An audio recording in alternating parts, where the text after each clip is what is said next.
Hi, my name is Dawn, and this is Have That Talk. Today, I want to talk about those disagreements that silently creep up on you. When a conversation that seems innocent and non-threatening suddenly escalates. You're in an email exchange with a colleague, and then they start CCing your manager.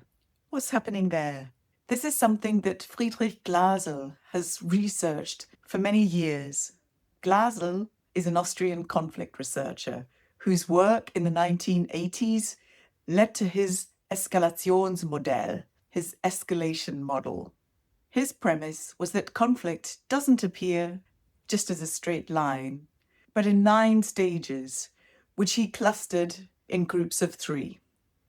In the first cluster, stages 1 to 3, a win-win is still possible. Both parties still want to come to an agreement. Even though they're fighting for their argument, the relationship is still intact, and they still see an opportunity for mutual benefit. In cluster 2, stage 4 to 6, there's a win-lose. A shift happens. Now, instead of fighting for mutual agreement, instead of showing readiness to concede, both parties have a more rigid standpoint and they both want to win.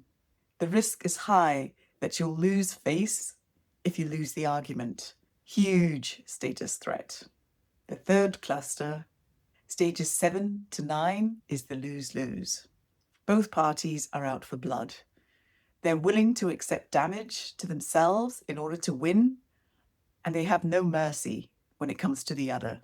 This is when there's an all-out fight, no holds barred, and resolution is no longer the goal.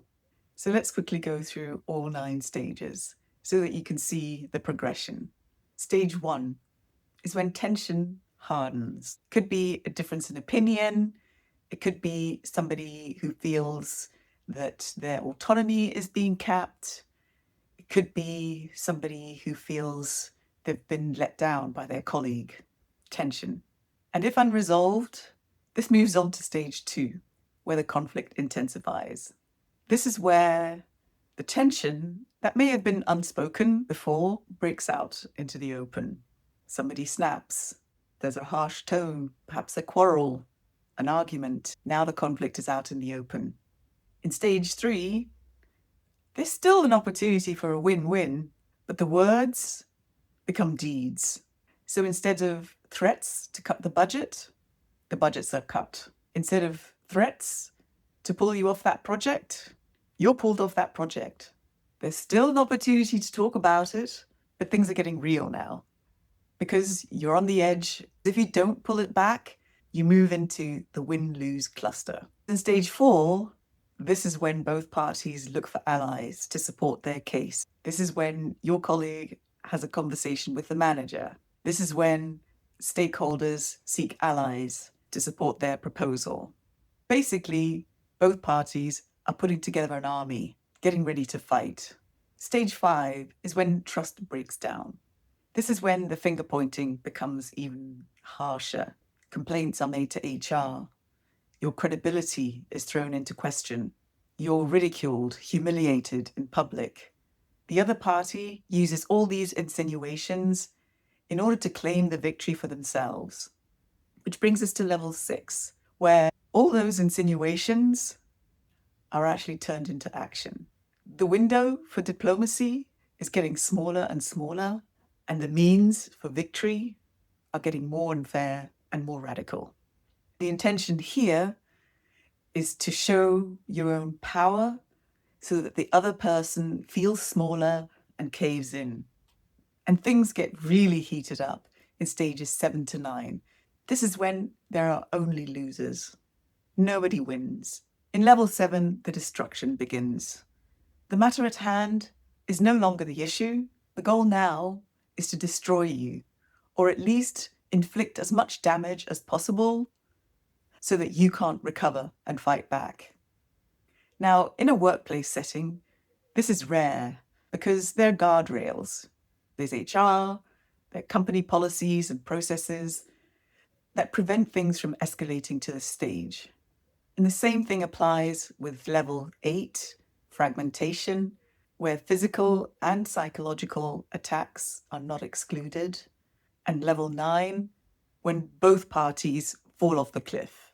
A kind of harakiri, I'm willing to destroy myself in order to destroy you. And I'm presenting this not because there's an easy way to navigate these 9 escalation levels, but to make you aware of what can happen when tension is allowed to fester and grow under the hood. You may still be thinking that you're in a win-win conversation, but actually the other person has started digging their heels in and they're already fighting for their own win. In situations like this, it's important to read the body language, to listen to the words, to also have self-awareness of where you are in that escalation scale.